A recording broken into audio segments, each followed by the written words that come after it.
હાય નમસ્કાર મિત્રો, સવારમાં સવાર પડી ગઈ હતી ને બનાસનો બંગો ખેતરમાં પહોંચી ગયો હતો.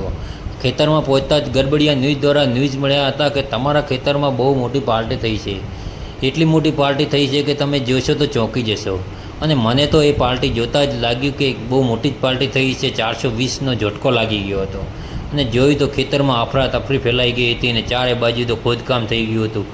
અને લાગ્યું કે આવો રાતે નક્કી ભંડરાએ પાર્ટી કરી ગયા છે. ને પાર્ટી પણ 1 પણ 2 કલાક નથી કરી, આખી રાત પાર્ટી કરી છે અને જબરજસ્ત મોટા પ્રમાણમાં નુકસાન કરી દીધું છે. ખરેખર દરેક ખેડૂતોને એટલું બધું નુકસાન થતું હોય છે, તો શું આ ભૂંડરાઓનો કોઈ ઉપાય કરો? જો તમારી પાસે કોઈ ઉપાય હોય તો મને કોમેન્ટમાં જણાવજો, જેથી આનું મારા સિવાય પણ બીજા ખેડૂતોને નુકસાન થતું હોય તો એ નુકસાનથી બચી શકે છે અને રાતે શાંતિથી ઊંઘ કરી શકે છે. અને મિત્રો, જો વિડીયો ગમે તો લાઇક, શેર અને ચેનલને સબસ્ક્રાઈબ કરવાનું ભૂલતા નહીં. તમારા ભાઈને સપોર્ટ કરજો. જય હિન્દ.